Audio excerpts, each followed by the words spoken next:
మీ ఎలాంటి వ్యాపార ప్రకటనలకైనా వెంటనే మా ఛానల్ సంప్రదించండి. నమో పిత్రే జన్మదాత్రే సర్వదేవమయాయ చ సుఖదాయ ప్రసన్నాయ సుప్రీతాయ మహాత్మనే.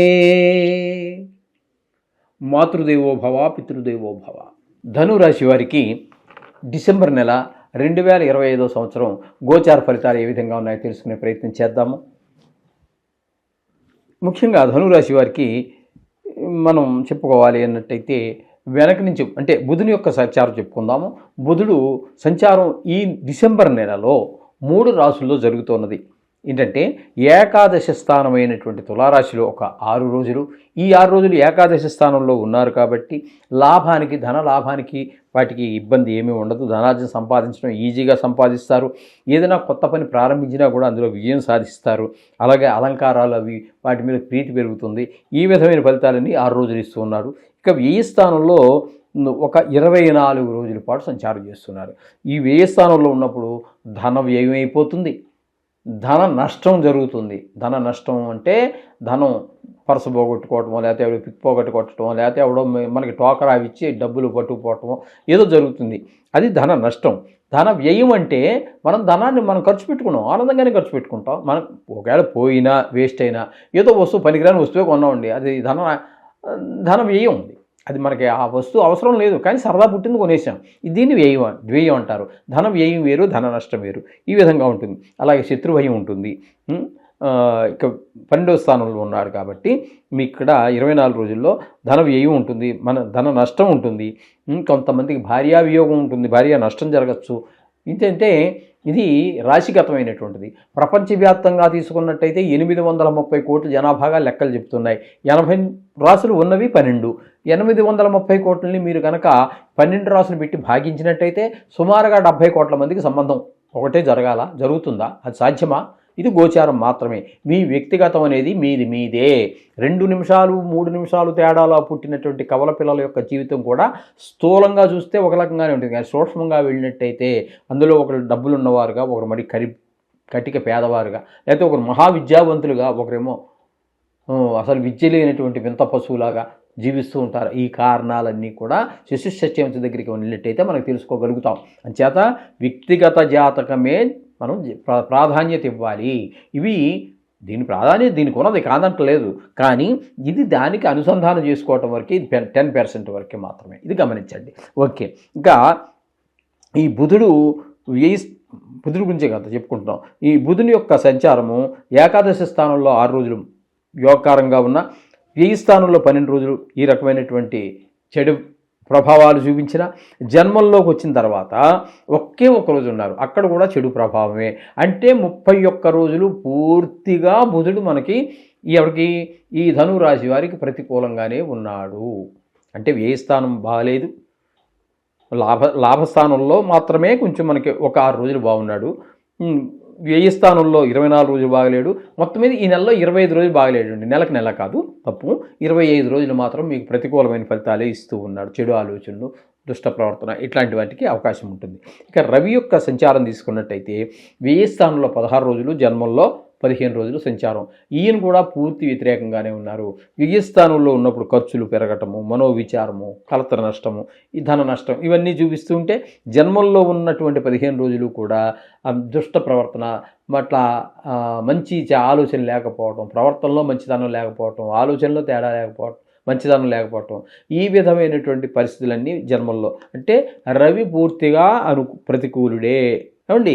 ఇకపోతే కుజుడిని తీసుకుంటే ఈయన 7 రోజులు వ్యయ స్థానంలోను, జన్మంలో 24 రోజులు. ఈయన కూడా ఇప్పుడు మనం రవి గురించి ఏమైతే చెప్పుకున్నామో పూర్తి ప్రతికూలంగానే ధన వ్యయము, మంచి ఆలోచన లేకపోవటము ఇత్యాదులే మొత్తం 4 రోజులు కూడా. అంటే కుజుడు కూడా పూర్తి వ్యతిరేకంగా ఉన్నాడు. ఇక శుక్రుని కనుక తీసుకున్నట్టయితే వ్యయ స్థానంలో ఒక 20 రోజులు, జన్మంలో 11 రోజులు. వ్యయస్థానంలో కూడా శుభ ఫలితములు ఇచ్చేటటువంటి ఏకైక గ్రహం ఒక్క శుక్రుడే. కాబట్టి ఈయన వ్యయస్థానంలో 20 రోజులు ఉన్నాడు. చాలా అనుకూలమైనటువంటి ఫలితాలు ఇస్తాడు. వ్యయస్థానంలో ఉండి కూడా ఆదాయం తెప్పిస్తాడు.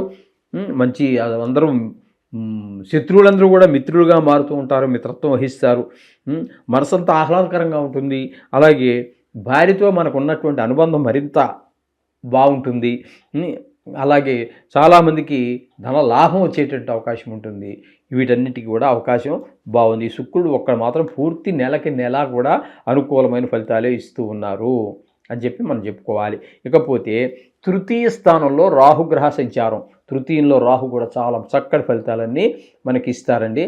ఇక్కడ తృతీయంలో ఉన్నప్పుడు మన కుటుంబ సభ్యులు, ఇంట్లో అన్నదమ్ములు, అక్కజల్లుళ్ళు, అదే కుటుంబ సభ్యులు, తల్లిదండ్రులు ఎవరైతే ఉన్నారో వాళ్ళందరూ, ఇరుగు పొరుగు వాళ్ళు, ఉద్యోగ స్థలాల్లో, వ్యాపార స్థలాల్లో మనతో పనిచేసే కొలీగ్స్, మిత్రులు అందరూ కూడా సహాయ సహకారాలు అందిస్తూ ఉంటారు. తద్వారా మనకి అందరి సహాయాలు అందటం ద్వారా మరింత మన ఎదుగుదలకి ప్రోత్సాహం లభిస్తున్నట్టు అవుతుంది.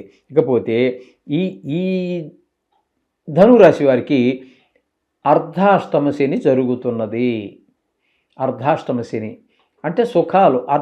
చతుర్థం అంటే చతుర్థ స్థానాన్ని సుఖస్థానంగా చెప్పుకుంటూ ఉంటాం, మాతృస్థానంగా చెప్పుకుంటాం, భూమికి సంబంధించిన స్థానంగా చెప్పుకుంటూ ఉంటాం. కాబట్టి దీని ద్వారా ఇక్కడ ఈ శని ప్రభావం చాలా ఎక్కువగా ఉంటుంది. తల్లిగారి ఆరోగ్య విషయంలో కావచ్చు, అలాగే విద్య విషయంలో కావచ్చు, భూమికి సంబంధించి, ఈ గృహానికి సంబంధించి, వాహనానికి సంబంధించి జాగ్రత్తగా నడుపుకుంటూ ఉండాలి. మన స్వభావం ఎక్కువగా అసాంఘికాలకేసే కార్యక్రమాల వైపే మొగ్గు చూపడం ఉంటుంది. అలాగే రియల్ ఎస్టేట్ వ్యాపారులు అసలు దీని దగ్గరికి వెళ్ళాల్సిన పనే లేదు, ఈ విధంగా ఉంటూ ఉంటుంది. ఇక్కడ ఈ శని యొక్క ప్రభావం చతుర్థ స్థానంలో ఉన్న మూలంగా ఇది గమనించుకోవాలి. ఇకపోతే అష్టమ స్థానంలో ఒక 6 రోజుల పాటు గురు సంచారం చేస్తూ ఉన్నారు. అష్టమ స్థానంలో గురు సంచారం మంచిది కాదండి. పెద్ద దుఃఖాన్ని ఇస్తుంది, ధన నష్టం జరుగుతుంది, దుర్వార్తలు వింటాము, అందరితో గొడవలు వస్తూ ఉంటాయి, పరాభవాలు అవమానాలు జరుగుతూ ఉంటాయి. కాకపోతే ఆ అష్టమ స్థానం అంటే అతిచారం వల్ల అష్టమ స్థానంలో వచ్చాడు. ఆ అష్టమ స్థానం 6 రోజులు అయిపోయిన తర్వాత తన యథాస్థానంలో ఉండవలసినటువంటి స్థితికి వెళ్ళిపోయి మిథునంలో అక్కడ మిగతా నెలంతా కూడా అక్కడ ఉంటారు ఆయన. అంచేత ఈ 6 రోజులు పోతే 25 రోజుల పాటు సప్తమ స్థానంలో ఉండడం మూలంగా భార్యాభర్తల మధ్యన అనుబంధము, అలాగే అవివాహితులైనట్టయితే వారికి పెళ్లి కుదరటమో, పిల్ల నచ్చిందని చెప్పటము, తాంబూలాలు తీసుకోవటమో, లేకపోతే వివాహం అయిపోవటమో జరిగేటటువంటి అవకాశం కూడా మనకి ఇక్కడ కనబడుతుంది. అలాగే జాయింట్ వ్యాపారస్తుల మధ్యన కూడా చాలా సత్సంబంధాలన్నీ కూడా కుదురుతూ ఉంటాయి. ఈ విధమైన ఫలితాలన్నీ కూడా మనకి 25 రోజుల పాటు గురువు గారు మనకి శుభ ఫలితాలు అందిస్తూ ఉన్నారు. ఇకపోతే భాగ్యస్థానంలో కేతు, ఇది అంత మంచిది కాదు. ఇక్కడ తండ్రి గారి ఆరోగ్య విషయంలో ప్రత్యేకమైనటువంటి శ్రద్ధ తీసుకోవాల్సి ఉంటుంది. మీరు గుళ్ళకి, గోపురాలకి, వాటికి వీటికి వెళ్ళాలనుకున్నా వెళ్ళలేని పరిస్థితి, దేవుడి మీద మనసు లగ్నం కాకపోవటం, కొన్ని సందర్భాలలో నాస్తికం వైపు ఆలోచనలు కూడా, హేతువాదం ఆలోచనలు, నాస్తిక ఆలోచనలు, ఈ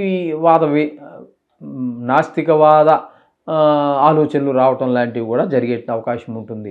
ఈ విధంగా భాగ్యస్థానంలో కేతు గ్రహ సంచారం వల్ల మనకు కలిగే బాధలు అలా అనిపిస్తూ ఉంటాయి. మరి ఎందుకంటే బాధలు ఎక్కువైనప్పుడు జరిగేటువంటి వ్యవహారాలు ఉంటాయి. మొత్తంగా మనం చెప్పుకోవాలి అన్నట్టయితే ఈ యొక్క వృశ్చిక రాశి వారికి బుధుడు ఒకే ఒక్క రోజు అనుకూలుడండి. శుక్రగ్రహం మాత్రం పూర్తి అనుకూలము, గురువు గారు ఒక 6 రోజులు అనుకూలము, రాహువు అనుకూలం పూర్తిగా ఉన్నది. మనకి ఈ వృశ్చిక రాశి వారికి పూర్తి అనుకూలమేనండి, ఎందుకంటే తృతీయ స్థానంలో ఉన్నారు కాబట్టి. అంచేత ఈ పూర్తిగా 2 గ్రహాలు శుక్రుడు, రాహువు అనుకూలమైనటువంటి పరిస్థితి ఉంది. మిగతావి అంత పెద్దగా మనకి గురువు కూడా పర్వాలేదండి మనకి, ఎందుకంటే 25 రోజుల పాటు అనుకూలంగా పాక్షికంగా బాగానే ఉన్నారు. కాబట్టి మిగతా గ్రహాలు కొంచెం ప్రతికూలంగానే ఉన్నాయి. కాబట్టి మనం తప్పకుండా నవగ్రహ మంత్రాలని రోజు జపించుకోండి, వీటి నుంచి బయటపడతారు. ఒకవేళ మీకు దీన్ని చూసి కంగారు పడకండి, మీ వ్యక్తిగత జాతకం బాగుండి ఉంటే దీని ప్రభావం మరింత తగ్గిపోతుంది, దీని ప్రభావం తీక్షణ తగ్గిపోతుందండి. అంచేత వ్యక్తిగత జాతకం రాయించుకోండి. శుభం.